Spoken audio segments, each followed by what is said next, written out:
Hello and welcome to another edition of This Week in Wabash. I'm Wade Weaver. Andrea Zwiebel will join us in a little bit as she talks with the folks at Paperworks.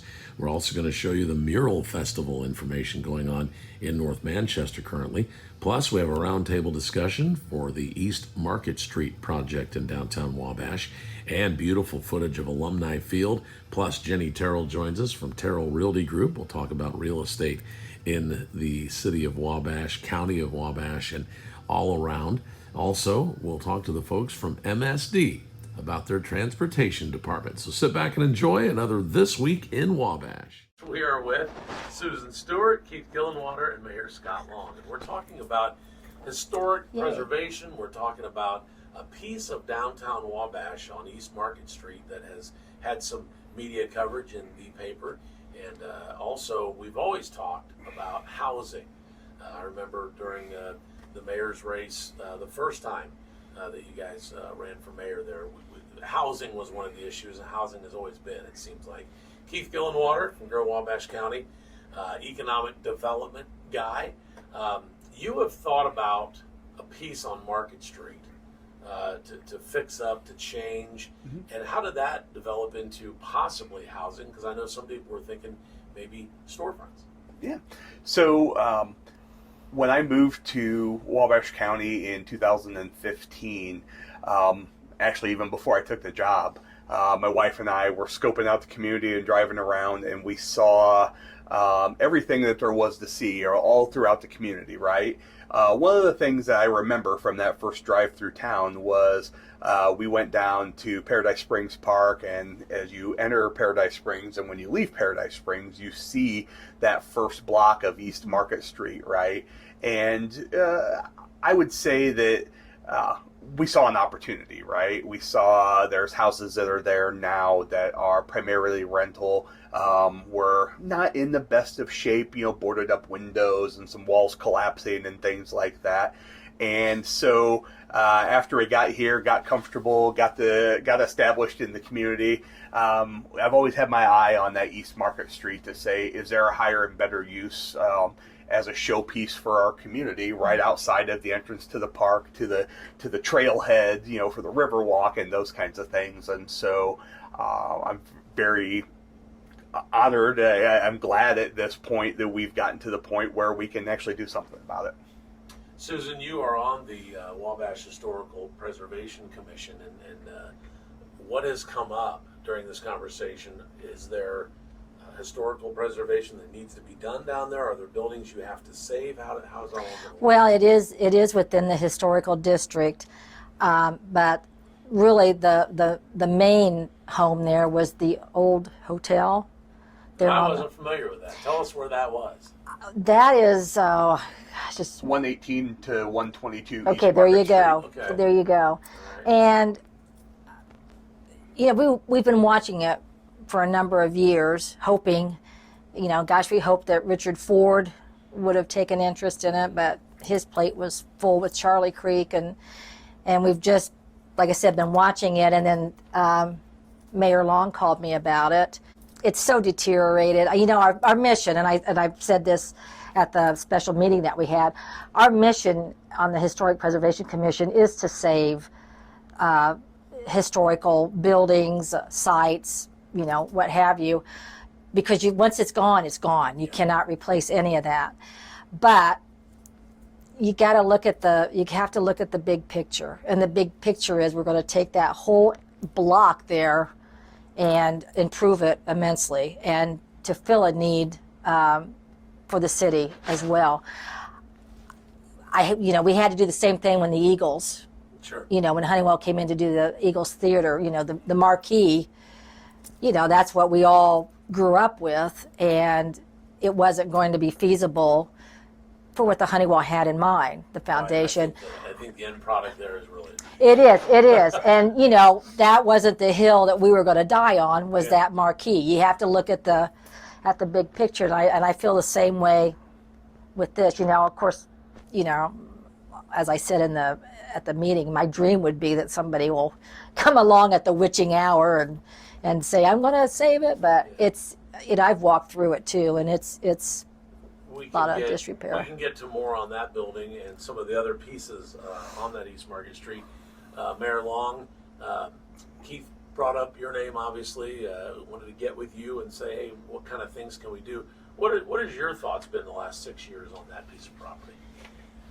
Well, I'm looking at it. Obviously, we've got some deterioration in that block, and we've done so much downtown. And once you cross Huntington Street from the museum, going to Paradise Springs, then not so much. We haven't done anything down there. Because Canal Street is looking good east of Wabash Street. I mean, I like what's going on down there too. Yeah. That's a work in progress. Sure it is, also. but it's starting to look good with the Right. sidewalks and stuff. And since I've taken office and I've put in new sidewalks in different areas of town, like Canal Street. As soon as we start working on that sidewalk, local business comes out, starts sprucing up their building. Yeah. Same thing happened on the south side on Pike Street. Put new sidewalks in from McKibben. That's been a goal also. A couple of houses started getting remodeled and fixed up and cleaned up. So,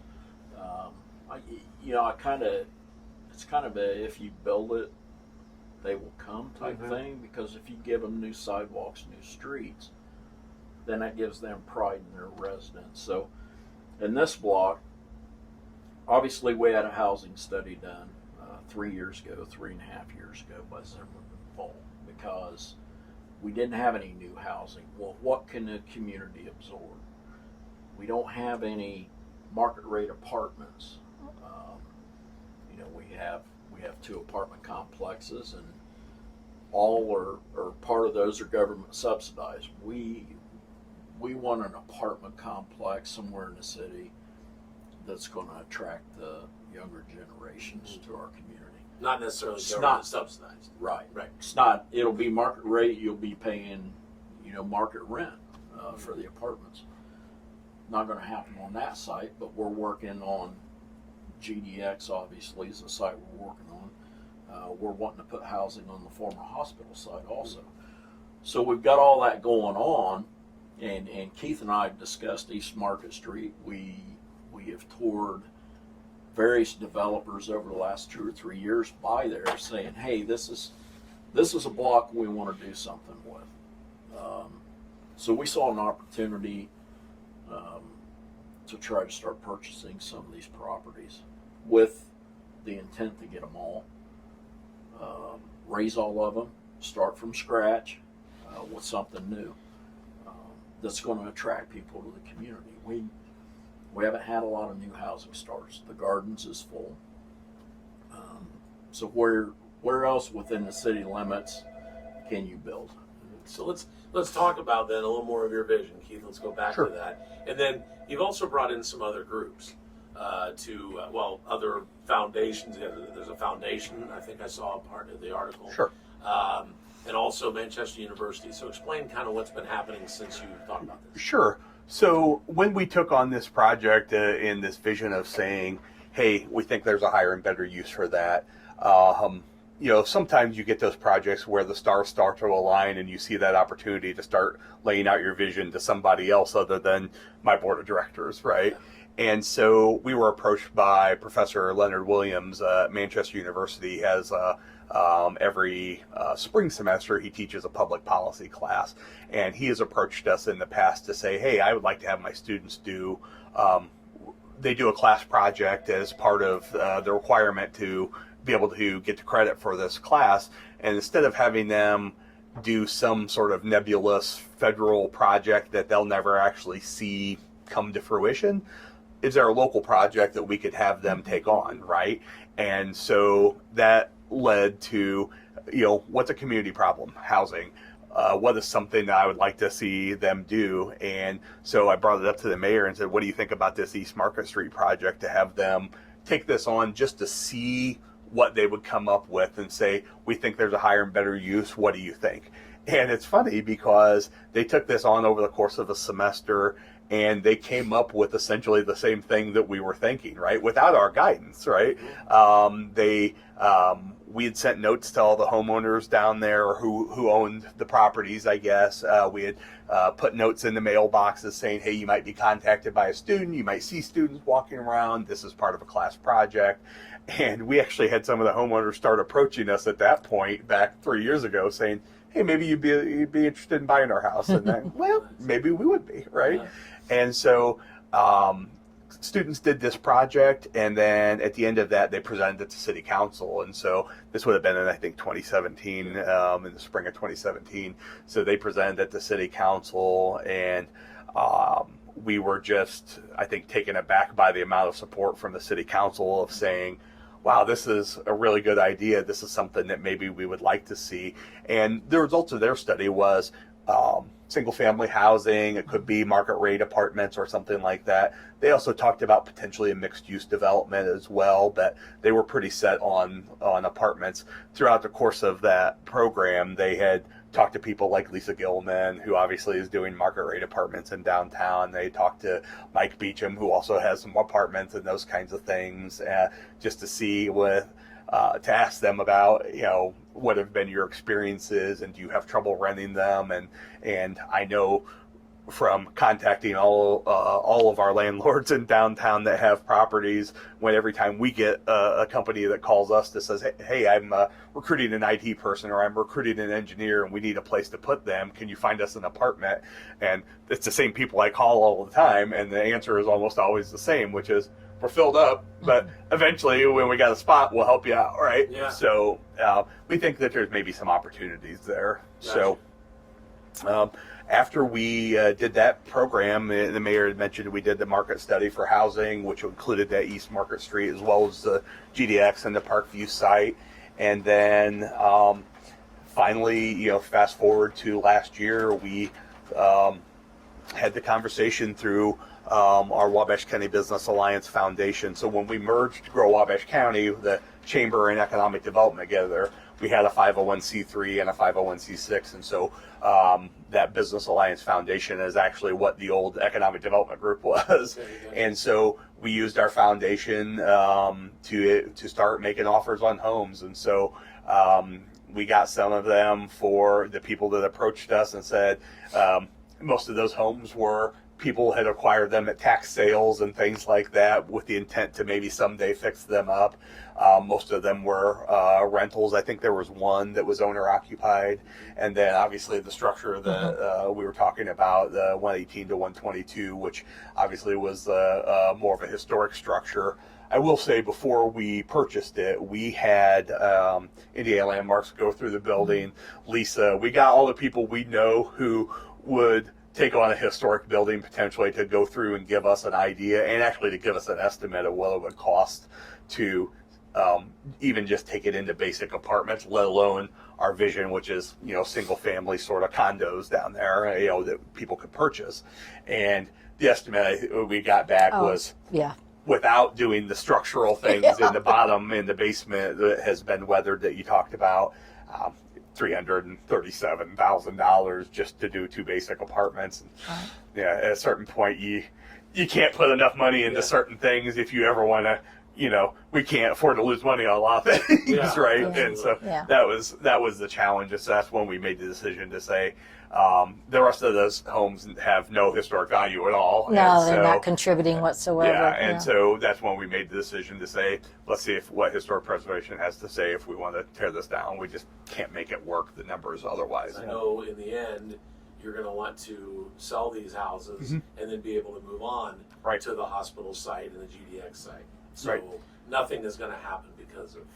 No, and in all honesty, so before we had purchased the first property, we had a developer approach us with an architect who had already had done several projects in downtown over the last 10 years or so, Rock City Lofts and Bedford across the street, and had done some other stuff as well around town. Had approached us with a developer to say, because we had talked about this as part of our housing strategy that we wanted to look at, and they definitely were interested in that. We have not chosen a developer or an architect yet, but we wanted to kind of get some ideas. The city has a housing task force that that we gave several sort of ideas to, everything from a suburban look with garages facing the front, like you would see in the gardens or something like that, to downtown lofts, brownstone, sort of big city sorts of designs, just to see what people on that housing commission, which has a couple of realtors on it and that kind of stuff, to look at to say, what do we think would sell in this community? We had that housing study as well.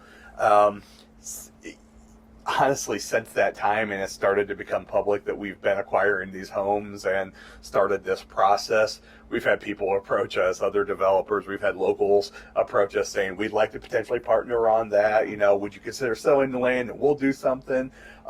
We are really looking to co-develop it. I mean, honestly, we've done a lot of the hard part, which is the acquisition and getting the tear down. And to your point, you want to sell these so you can move on to the next project, and that's really what the intent is, right? Take what we've leveraged and as a co-developer of, as we start selling these units, and then any of the proceeds from that are going to support us developing the next site, right? I mean, it's supposed to essentially like a revolving fund at that point, right?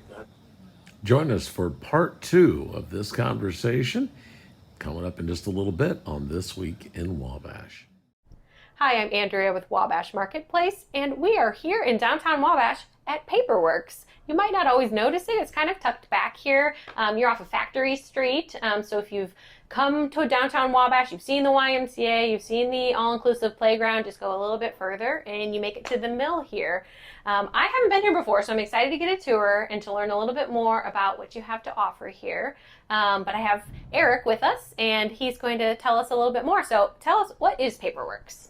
So Paperworks actually is a manufacturer that makes what we'd call container board for containing products that go really all over the world, especially all over the nation. Food, hygienic supplies, a lot of basic needs, supplies that you probably use every day, and that's probably contained with our board, and you don't even know it. Awesome. So you're shipping internationally? At times we do cross borders, yes. Awesome. How many people do you employ here for Wabash? Almost 220 people. Oh, wow. That's a lot. Do you have just one shift or multiple shifts? We actually have what we would call 4 shifts or 4 crews that work continuously, 3 shifts a day, 7 days a week. Oh my gosh, I mean, that's an impressive operations that we don't even realize is kind of humming in the background of downtown as we're just going about our days. We're usually just shopping in downtown, but there's lots of manufacturing happening here too. So if we went on a tour, what would people usually get to see? So people would see the transformation of what would otherwise be trash, up to 180,000 tons of trash, transformed into a finished product. So at the start of our process, you'll see bales of what might look like your curbside trash, what might look like recycled cardboard, different types of paper. And then as you move through the plant, you'll see us make that very wet. So we're going to take a lot of water, we're going to get that trash wet, and we're going to clean the real trash out of it and recover the paper fibers. And as you continue throughout the process, we're going to take those wet paper fibers, form those into a board, and spend the rest of the process getting the water back out. So we have a mostly dry board that can be turned into the container for your home goods, home supplies, and other products. That's so interesting. So how do you get that much paper? Is there a paper market? You go and buy used paper? There is. I assumed that was true. Extensive used paper market, all different types of grades, all different types of supplies of waste paper, from the curbside trash to the businesses that might be making the corrugated packages and boxes that your Amazon packages are coming in.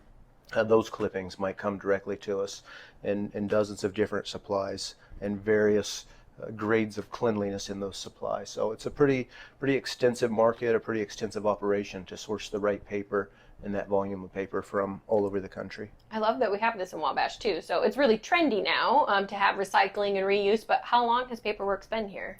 So since the 1890s, the company started is a company called Diamond Match Company. Most people don't know that. For nearly half a century, Diamond Match owned the company.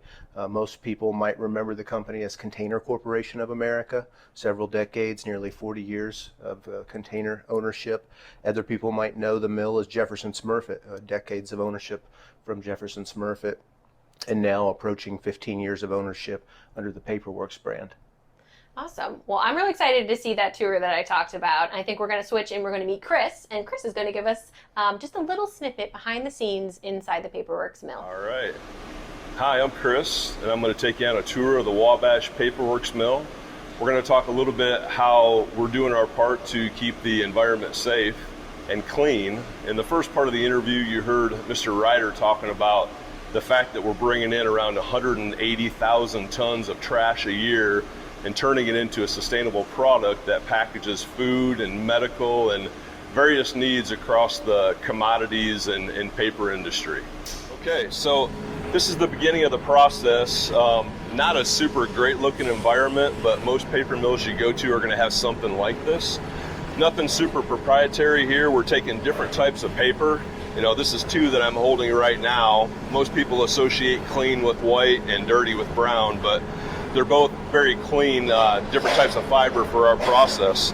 So something that often gets people is, why do you feed so many different types of fiber? And the reason we do that is because they're so much different from one another, and we have to have a perfect mix of all of them to tie them together once again to make the end product that I'll show you at the other end. Something else that's also kind of interesting is you look at this paper and you touch it and you think, oh, it's so dry. But actually at this point, it's right around 94 to 95% solids, with the rest being made up of water. So almost 5% of this, although it feels dry, is water. And this person behind us making all the noise, operating the forklift, is loading about 320 to 350 of these bales in the background on a conveyor a day. Very intense environment, but certainly very important to our process.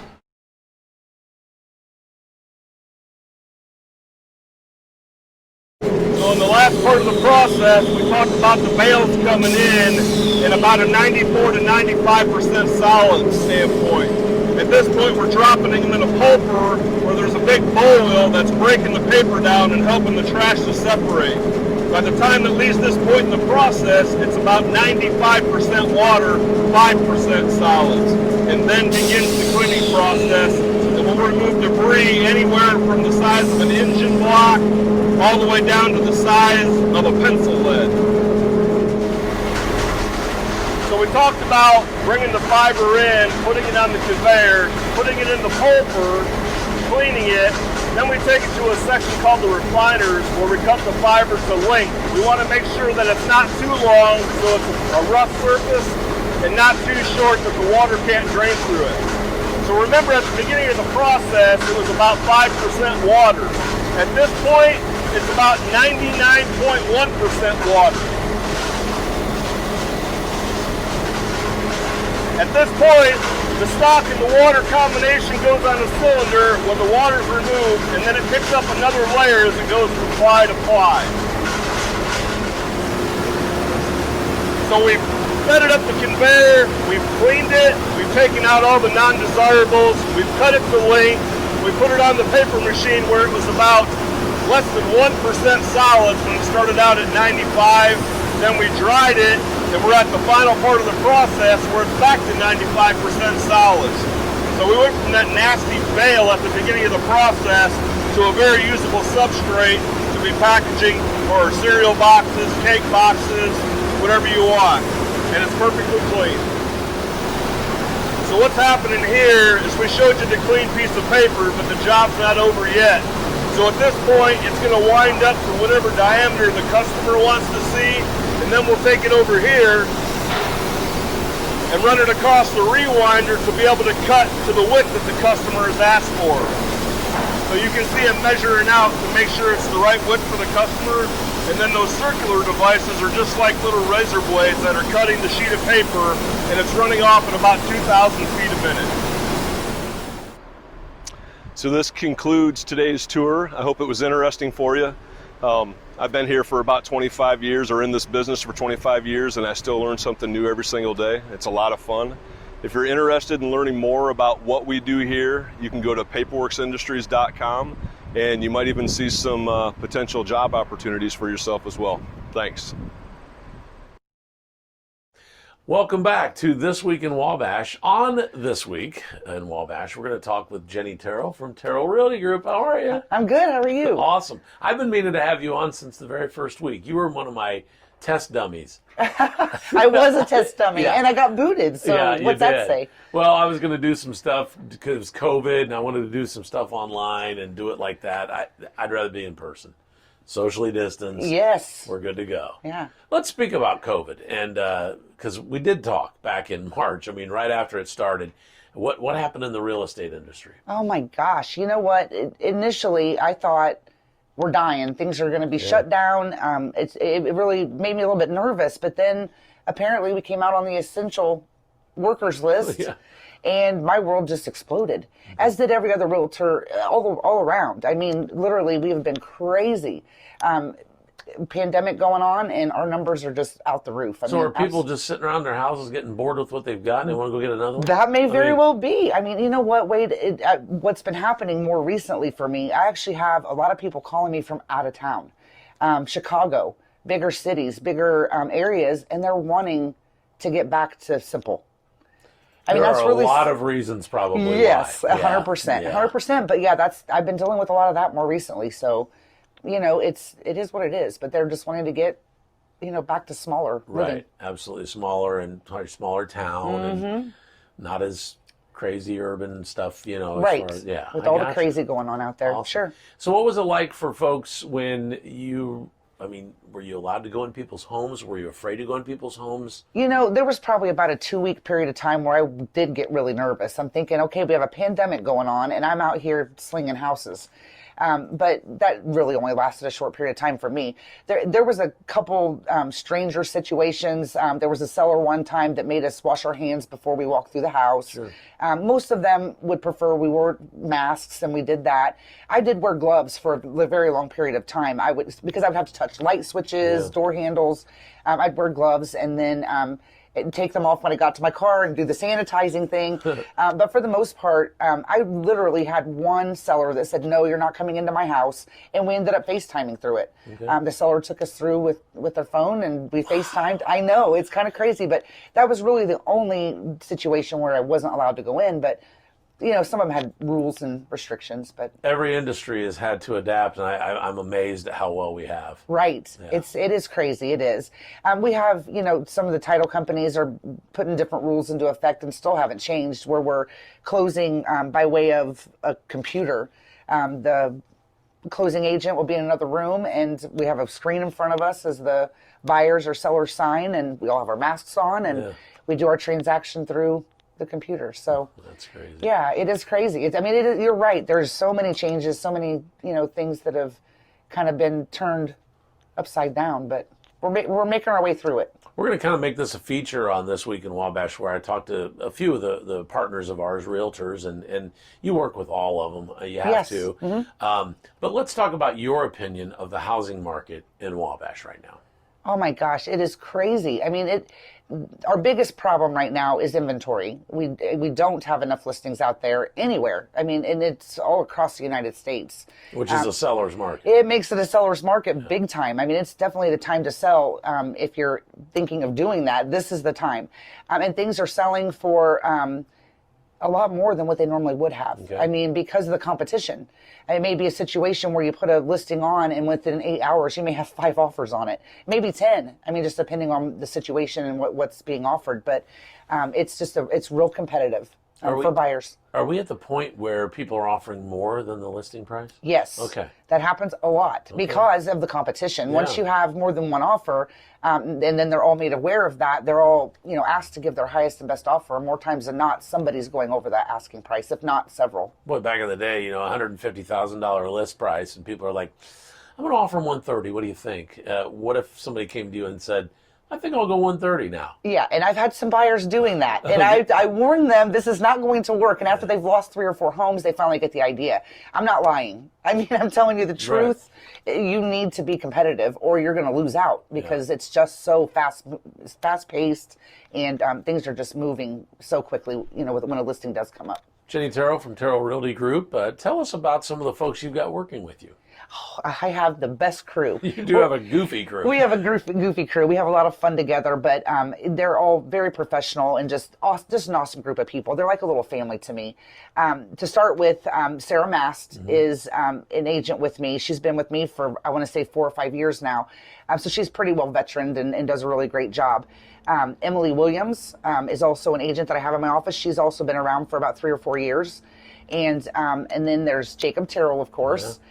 He does a lot of our property management, but he's also doing real estate as well. Audrey Chamberlain, she has her license, but it's in referral. She's actually acting as my assistant now. Okay. And then Pam Simons and Storm Sinclair. Gotcha. So that makes up our little family. Yeah. Your crazy world of videos. I want to talk about those videos you've been making. You've been having an awful lot of fun. We've shown some on This Week in Wabash. So It is fun. Just a way to make points. Right. We're just trying to educate people out there, and we do it in a fun way rather than just sit. And we've tried, just sitting in front of the camera, kind of giving some information out, and it's just not as fun. And I think it becomes a little bit boring. So if we can do something a little goofy, and I think maybe it sticks out a little bit more. Where can people find these videos? Do you have a special place they can go? Well, we have a YouTube station. Okay. That's Terrell Realty Group. Terrell Realty Group, Getting Real with Real Estate is what it's called. And then also Facebook. I mean, it's out there all over the place. We have a Facebook page as well, which is just Terrell Realty Group. And so the videos show up there when you the videos are on there. Awesome. And you got to watch them. You have to watch them. They're hilarious.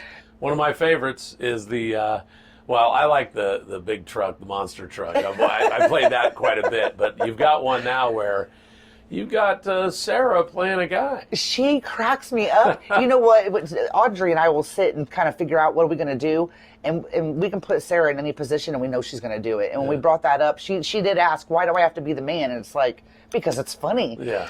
But she's always game, and she does a fantastic job. Lots of people have told her out there she should be acting. Oh, I think she should. Yeah. Well, she's Barry Stroop's daughter. I know. What can you say? Sakes, yeah. All right, so make sure you check out those videos. The videos actually are about some of the problems with, I shouldn't say problems, but problems you could get into in buying a house. So let's go over a few of those. Right. I mean, sometimes we're just poking fun because we come across some really strange situations. I think the last one we did, it was that one with Sarah being a man. We were hitting on a subject of people coming and maybe not being quite as honest as they should be and telling us their situation. All of us out there, I mean, every realtor around can laugh and say, yeah, I've had that situation. Or maybe somebody will come and say, yeah, I've got all this cash I'm going to put down and then I'm going to finance the rest, and it doesn't come to fruition. But we've hit on topics about, people just not understanding the fact that, number one, you can go to any realtor. You don't have to go to whoever has it listed. I think a lot of people think they can't go look at a house unless they go to the person that has it listed. So we're trying to get those things across that, no, you can still use me even though it's a different listing, things like that. And then, we touch on topics of financing and how to just start the process and that type of thing. And it's a great idea to start that process with your lender. Is it right. not? I mean, start that relationship, I think. Well, yes, and more times than not, people, when they come to us, they don't even have that connection, which is fine because we have lots of connections with lenders, and we will connect them to, what their needs might be and give them suggestions. But having that connection with your lender, knowing before they come to you, a house isn't going to slip away from them. That's a very true story. If they're prepared and know what they can buy and know what their buying power is, then yes, absolutely. Because if a house comes up and like I said, they're moving very quickly, if you're not approved yet, they're definitely, a seller is going to look at somebody who's already there and already knows that they're good to go before they're going to look at you if you're not pre-approved. Anything else you want to tell us about the real estate market in Wabash? It is time to list. It is so time to list. I mean, really, it's crazy, Wade. It's absolutely nuts. I cannot stress enough. This is a seller's market, and it's time. If you're even thinking about doing that, it's time to sell. All right, and one more question. I meant to ask this back when we talked about the people that are working with you. They're all brokers, am I right? They are. What is the difference? There's no difference now. There used to be a difference where there were sales persons and then brokers. Okay. You had to be licensed so long to become a broker. Okay. But that changed in our state a few years back, where they've made everybody brokers now. The only difference is I'm a managing broker, and so I manage the office. I take care of everybody, and you have to. There's rules for that as well. How long you have to have been a broker before you can be a managing broker. But we're all brokers now. There's no real difference as it used to be in the past. But there is a little more knowledge to be a broker, though. 100%. Yeah. A lot more knowledge. I mean, a lot more with the continuing ed, and it's all a different process. For sure. Folks, if you've ever even looked at it or tried to take a test, it ain't easy. It's not easy, especially since they combine them, because the broker was a little bit more difficult anyways, and now you're a newbie coming in with zero experience and you have to learn all that together. Very good. Thanks for popping by. Thank you for having me. I'm excited.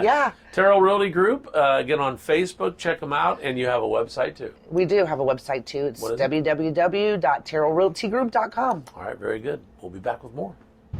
Hey, it's Andrea with Wabash Marketplace, and I'm here with a new face. We have Carly Hawkins. Hello. She's our intern with us this year. She's a senior at Northfield High School, and we are going to go on the new Shop Hop. This is a new promotion we're doing where you visit 4 shops in downtown Wabash and get a validation mark on your entry form. Let's see that entry form, Carly. You got it? Right here. We're going to get our validation marks on that entry form at the 4 shops and just show you a quick look around if you haven't been to these locations before. So come on, let's go do it. We're here at our first stop on the Shop Hop, and we're at Bella Zoe on Market Street. I've got my entry form I'm going to get signed, and I've got my mask on because masks are required at Bella Zoe. So come on, let's go in.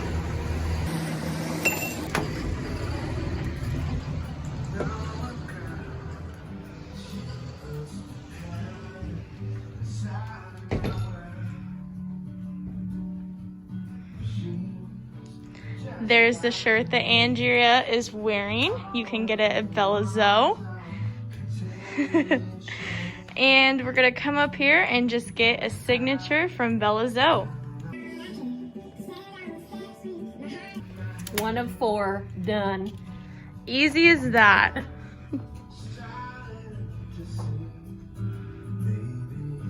We're at stop number 2 on the Shop Hop. We're at Bluebird Boutique here on Market Street, and we're gonna go inside and get our stamp for this location.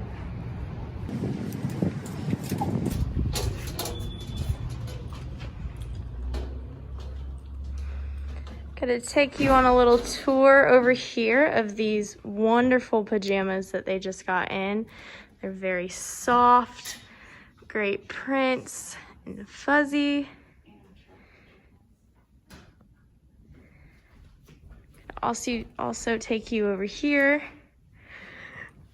to some nice jewelry they've got displayed. And then they just got in some new perfume. So be sure to check this out when you're getting your Shop Hop form taken care of. And Kim just told me that they have some new travel straws. Oh. That's probably very trendy right now. Sip, coming sip, hooray. with these cute travel cases. I like the colors that the packaging is. All right, then we're just gonna get a stamp. All set. Wonderful. Thank you. Okay, so now we are on Canal Street, and the first stop on the Shop Hop is C&J Racks, which is a kids boutique. So let's hop inside and get our signature.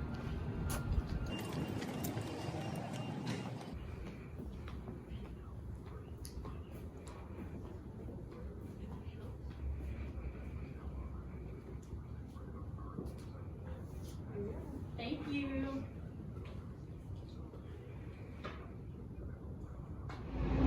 So we are on our last stop of the Shop Hop tour, and it is Wooden Ivy Boutique. So let's go in and get that final signature.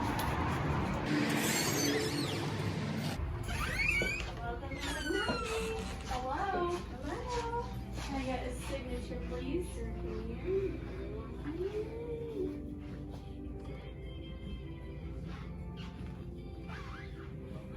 Awesome. Thank you. You're welcome. Have a great day. You too.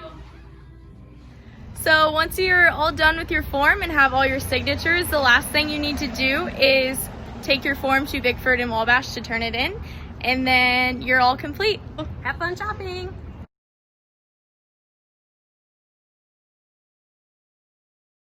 Alumni Field at Wabash High School. It's finally done and ready for the varsity football team to play. Tonight is opening night for the varsity Apaches at Wabash High School. They'll be taking on Peru. You can listen to that game on 105.9 The Bash. But right now, thanks to the folks at Wabash High School and everybody involved in it, some beautiful drone footage, also some footage from way back and to now. So let's sit back and enjoy this video, again provided by Wabash High School of Alumni Field. This is exciting.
Hi, it's Brooke Vanderpool with Manchester Live, and I am downtown in North Manchester, Indiana, outside of Selleck Shoe Repair at 214 East Main Street. And we are down here with the Make It Your Own Mural Fest. It's an 11-day festival, started on September 8th and ends on September 18th. It's in 11 different counties in Northeast Indiana with 11 different murals. In Wabash County, they chose a wall here in North Manchester, and we received an international artist, Remix Uno, and he has been down here plugging away on the wall on the side of Selleck Shoe Repair. It's a 2,000 square foot mural, and I just wanted to share that with you today, let you see his progress he's making. Feel free to stop on down here. We put some benches out. Also want to invite you next week on the 17th, 5 to 7 p.m. to come on down to North Manchester, 214 East Main Street for our meet and greet. Remix will be speaking at 5:45, but he'll be down here the whole time. You can look at the artwork. Also, our downtown businesses are going to be open during this time. Some will be doing sidewalk sales, and we'll have a Paint the Plow for kids. The university is going to do a chalk walk. We'll have food and music. So that is next Thursday night, 5 to 7 p.m.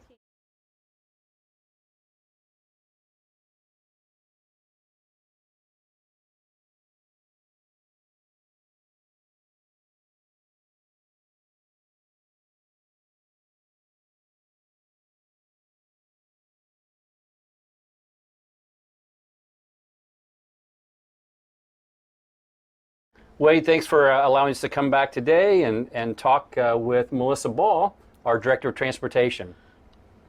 Melissa, I know that at the very beginning of the school year, we talk to the bus drivers, and one thing that we tell them all the time is, and it's very, very true, that they are very, very important to our organization, to our schools, because they are the first staff members that see our students. And I really love some of the stories that you've already told me, and you'll tell us later about those situations, because it can perk up their lives, because in the morning sometimes probably the parents are telling them to hurry up and get ready, the bus is coming and things like that, and they're going to greet them, and really appreciate them doing that. So tell us a little bit about yourself and the path of becoming the MSD of Wabash County Transportation Director. I know you just started in September. Yes, it's last been year. A full year, and definitely a full year of adventures. Especially with COVID hitting. I've been driving myself. I had a route for 15 to 16 years. Started when my youngest one, Maggie, was just a baby, and now she's a senior. So when the transportation director position came open, I felt like it was the right time. My girls were becoming more independent and don't need mom as much. So it just felt right. Just felt like it was right for me to make that move and help the drivers and be driver minded in any decision making I was doing. So I'm learning a lot every day. Different things get thrown at us. Along with my route, I worked in the Southwood High School kitchen, and I got to know students that way as well, and get to cheer them on at different events that they're all involved in, and miss those kids a lot, but I get to work for the kids a lot more at this point. So. And I vividly remember our conversation and the interview that we had with you, because one thing that really sticks out is that you were very enthusiastic. Yeah. You definitely had experience of being a driver, which is also a good trait to have, but also one that I feel like the biggest thing is the enthusiasm. So I appreciate that a lot. Yeah. So for many of our viewers, Wade, it has been a long time since they've ridden on a school bus. So tell us some of the advancements in school transportation, because we know there have been a lot. And they're forever changing.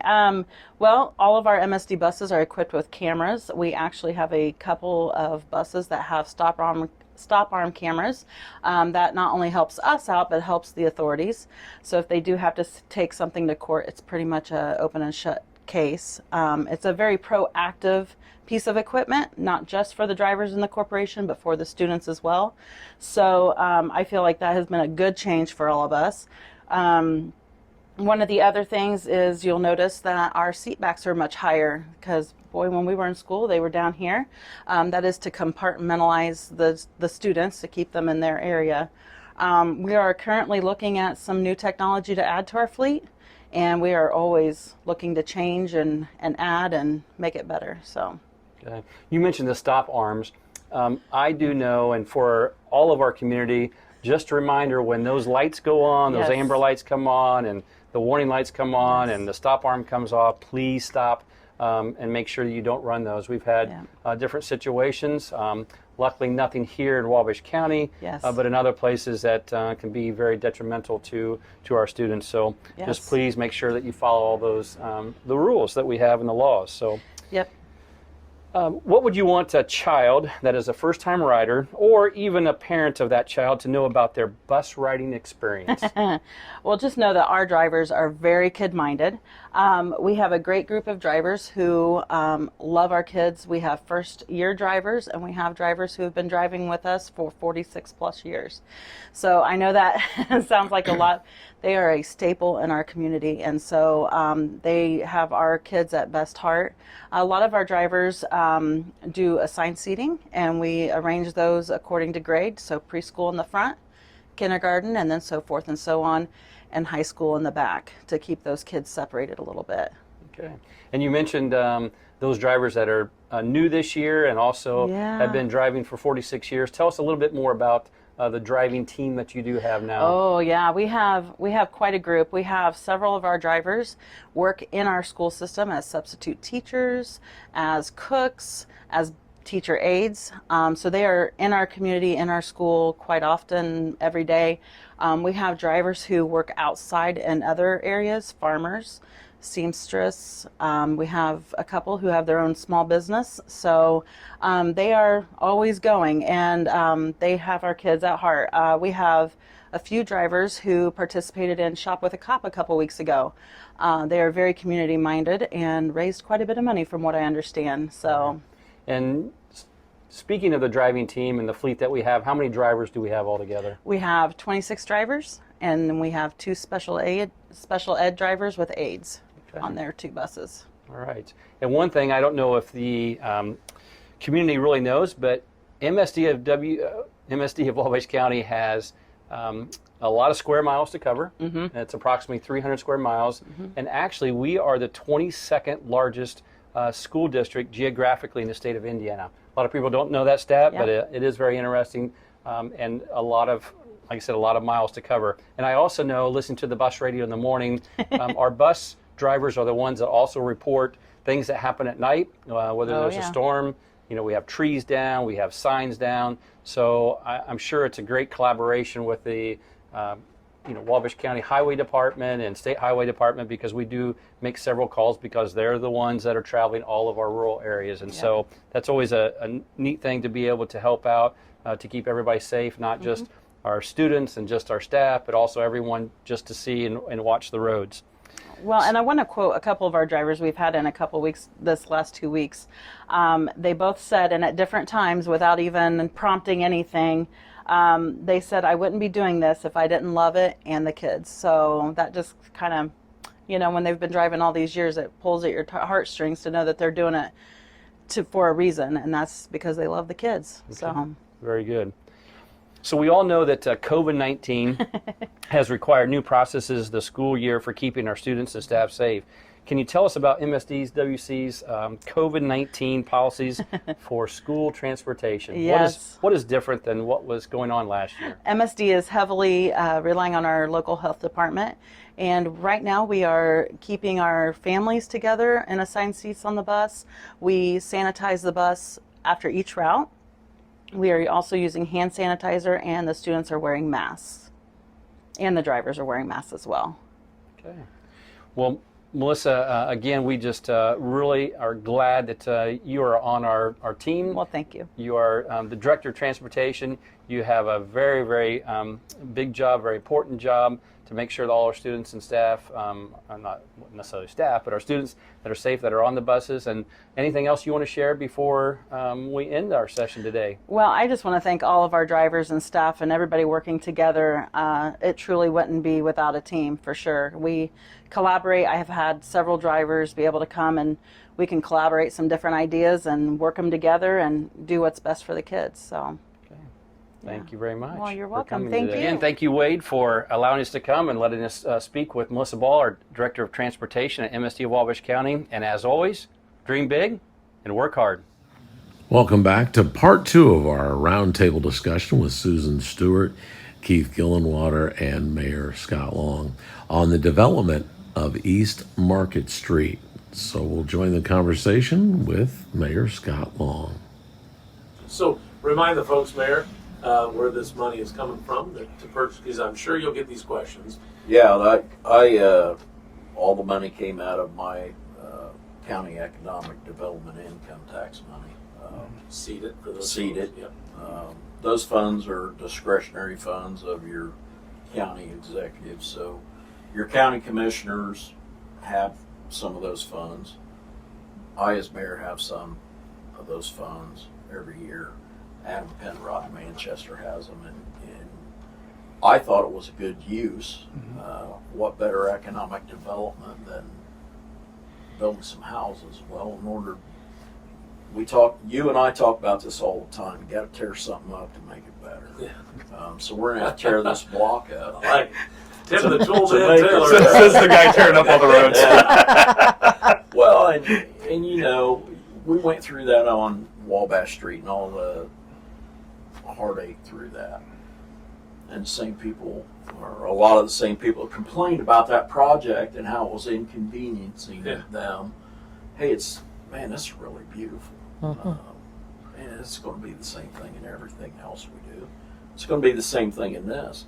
A lot of the impetus for me was driving down to the State House in Indy, and I get off on maybe Ohio Street off of 6570 down in the Spaghetti Bowl, and I see these brownstones with nice, right in downtown Indy, and I'm sitting there going, why can't we do this in Wabash? And this is a perfect block to visualize something like that.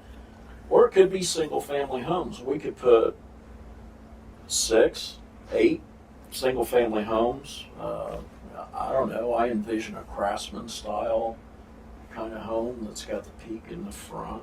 And, it's going to, whatever we decide, it'll go before our housing committee and the Historical Preservation Commission before we make a decision on exactly what we're going to put there. Well, I think the other thing too that's really interesting about this, you don't get a lot of opportunities to redevelop an entire city block, right? You think of how big a city block actually is. I mean, we're talking about 9 homes altogether, 9 structures on that block that extends. It's the north side of East Market Street from Allen to Huntington Street, right? We have doing one building at a time is awesome, but it takes a while to see what that actually looks like. Stellar was a 4-year process, a 5-year process at the end of the day, right? Before you start seeing all the facades and everybody getting them done. It's hard to see when the first one gets done, but after 5 years and everybody has done that, all of a sudden you step back and say, wow, this looks a lot different, right? We're getting a chance to do that in one shot, right? To take one city block at a time. I would also say, to the mayor's comment, the mayor has been a great partner. The city has been a great partner, supporting us on this with the seed it used to help acquire these properties. We've also used some of our Grow Wabash funding as well. We did a capital campaign last year, and some of that capital campaign investment has went to support, the acquisition of these properties as well from some private money that's been leveraged into it already as well. So, especially with you being economic development background and everything, and we've talked about this before too, Mayor. With the seeded funds, people probably ask you, well, what are you using it for housing for? Shouldn't you be doing it for jobs? Well, it all rolls into jobs, does it not, as you try to acquire companies to move here? Well, just the comment I made earlier, right? We'll get calls from companies saying, "Hey, we just recruited a new engineer. We need to find a place for them to live." I'll get calls from the school saying, "Hey, we just brought in a new teacher. We just had that with the new Japanese teacher. We had a new Japanese teacher at Wabash City Schools. Hey, we need to find an apartment. We need to find a house." And there's just not a lot available. So. The war for talent is real, right? You're trying to attract talent to this community. You're trying to attract those skilled positions that raise, not only income levels here, but those are the people then that support organizations and nonprofits. They're the people that serve on the boards. Those are those people that are getting recruited. That's who we want here. And you have to have that housing style that they're accustomed to, that they're looking from, particularly if they're moving from a bigger community, right? Some people want fixer-uppers and that kind of thing. I will tell you, when I moved here, I have a full-time job, right? I don't have the time or the skill set, to be honest, to fix up a home, right? Some people do. I needed something I could move into. I think this is what that provides to them, right? Susan Stewart, the Wabash Historical Preservation Commission. Let's talk about what you'd like to see there. I know we've talked a little bit about it, but let's dream a little bit and let's Okay. get people excited about that piece of property all the way down Market Street. Well, yeah, would like to see something that's you know, you don't want to go too modern. You know, you want to kind of keep that historic look to it. Although there's really, besides the hotel, there's really nothing, like I said, of historic contribution. Right. So it gives us a chance. You know, it's a clean canvas. So it gives us a chance. You know, I like the arts and crafts style house that the mayor had mentioned a little while ago. You know, just see what everybody comes up with. And so the Preservation Commission, we're only concerned about the facade. Mm-hmm. Okay, so anything that's in the front or if the side shows. Yeah. Yeah, but I also want to say too, Indiana Landmarks just purchased 6 homes from that auction last Oh, yes. week, and they had 1 donated. And so some of those homes are on just up the hill from there on East Main Street. So yeah, there's a lot going on, and those will be, you know, restored to their original beauty. That's beautiful. And yeah, I'm excited. We've got some pockets in the city that there's some nice homes. They just need a little TLC. Yeah. So Keith, once we get these 9 pieces raised, and it's just going to be an empty block at that point, right? And so, what kind of time frame are we looking at? So I think it's we want to do it right? We want to find the right partner that can come in and help us co-develop these, and then start that process. And so our hope is that we can get everything raised, hopefully by the end of the year, first part of next year. There's always issues that come with getting utilities, and one of the challenges with that site is there's a cliff behind it. So there's a sheer rock wall behind it, and so Yeah. just getting utilities disconnected, we got a call back from the power company from Duke saying, we're going to need a few extra days. I got to get some other guys, just kind of overgrown and those kinds of things. The hope is that we can get a developer on board sometime by the spring, that we can get a design that we like, and then the rest of that is there's still a capital stack that needs to be built of how are we paying for this, what are the homes going to be, are they going to be single family, condo style, or are they the craftsman style homes? How much, what's that price point we're going for? Are these $200,000 homes? Are they $300,000 homes, and those kinds of things? The thing I'm confident in is just from the outpouring we've had thus far of people saying, I'm glad somebody's taken that on. I'm glad that you guys are trying to do that. That's what we need. And then from the development community, they've reached out, because at the end of the day, they're not putting 300 apartments down there, right? This is 7 homes, 10 homes, 12 units, that are going to be saleable units. This is a pretty small project in the grand scheme of things. And we've done the hard part for them, which is acquiring the units, getting the okay to tear them down. We're taking it to essentially a greenfield for them. Gotcha. Then they do at that point, you're kind of just hiring a construction company to build them for you, right? So, Mayor, are you thinking it's a possibility that it would be like one at a time? Or will this be something maybe these co-developers, these people helping out, might want to go ahead and put the whole thing together? How's that going to work? Do you have any idea? That's entirely up to the developer. If they've got the resources to go in there and they come up with, say, I know the block's 400 foot long. We figured it up last week when I was down there. So we're probably going to get 7 or 8 homes in there. Potentially, we could have more than that, depending on common wall condo type homes. You can get more. If they've got the resources to go in and build all of them at once, I'm sure that's what they want to do. Right. You always take a risk of, and if you try to buy lumber right now, trying to find lumber, number one. And Number two, affordable. the hurricanes come through, so all the supply that's out there has been shipped to the coast. jacks the prices up. Yeah. Just like when the hurricane hit and the refineries went down, gas prices go up. I think they want to get the most bang for their buck when they're doing it. Yeah. There's a segment on this show with Jenny Terrell Realty Group, and we're going to be doing some realtor interviews each week as we go from other companies. But as Jenny has said, and obviously we've heard this so much, it is a seller's market. I mean, people are really looking for houses. Absolutely. In this area, right, Keith? Absolutely. No, it's absolutely is. So, and to the mayor's comment too, we are.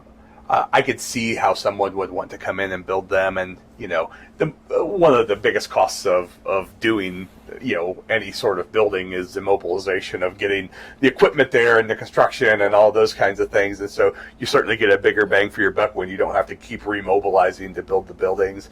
And ultimately, it depends on what we think will work the best there with a development partner. Because at the end of the day, we are hiring a partner that has development experience, right? And so if they feel like they can sell 6 units at a time, then that's great. If they feel like they want to do, if we do the common wall condo sort of thing, if they want to do 2 buildings with 3 units apiece and then figure out what one half of the block looks like and then maybe move on to the other half, I think we're open to all of those right now. So Looks like Family Video property just got a little better, didn't it? I mean, I know they're moving out, but that piece of property with that housing along there, that'd be really nice too for somebody. Yeah, that's any thoughts on that yet, or no? Okay. So we talked to the leasing agent for that. We had received note that they were probably going to be leaving. Sad day for the community. It's a sad day when you lose the last video store, right? Yeah. For those of us of a certain age who looked forward to going to the video store. I loved going to the video store. I would love to see a small store for the people who live downtown now. I'd like to see something like that. And we actually have had that conversation with someone about doing a small store, or even potentially if you could put a drive-through on it to do a pharmacy window or something like that. And so, at the end of the day, I think there's a lot of possibilities. That building's, it's old. It's older than you think it is, right? Because it was a Kroger, I think, at one point in downtown. Yeah. But the building's still in pretty good shape. And, if you've got you've got 41 residential units built in right next to you already with Rock City Lofts, plus if we put houses and that kind of thing down there, sooner or later you're building a customer base for somebody's going to take advantage of it. Yeah, it would fill a need. Yep. All right. Well, I appreciate you guys all coming together and doing a little roundtable discussion on this. It's always exciting to know that things are really moving along in downtown Wabash. Susan, your last word. What would you like to say about this? I am so proud of how the downtown's looking. I was in on it from the beginning, and it was rough. To tell a business owner, this commission is going to say what you can and can't do on the front of your building. Well, no, you're not, because I own this building and I'm going to do whatever I want. And so, once we got past that, then you do see the benefit. Come downtown those first Fridays, of course with the COVID, things slowed down a little bit, but, there's life down there again. Yeah. It's a happening place. Keith Dillwater, last word. So, Wade, thanks for the opportunity to come in and talk about it. Housing is something that, and this project particularly is something that was near and dear to my heart for here. Also, always use the opportunity to say thanks to the mayor for the continual partnership with the city to make this possible.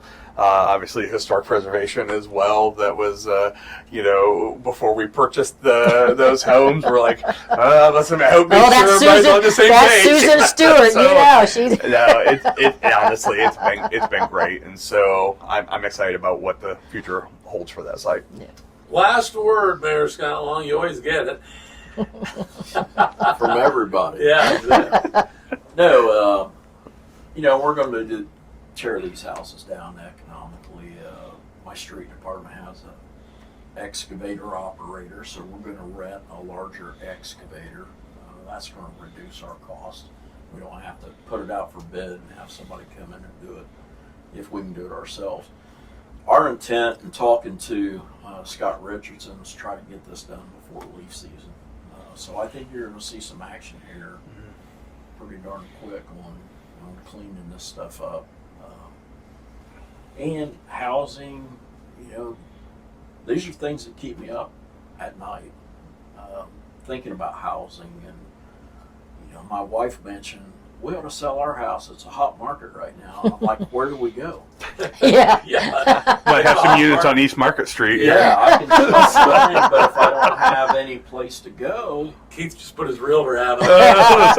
I even got an electric scooter out there that can get you back and forth to the office. I'm still trying to get you to move into town too. So. Yeah, exactly. Ooh. I love the round thing. You tease it up, I'm going to hit it. Yeah, every time. We just keep pushing the ball, thinking of things that we need to do, and housing is critical.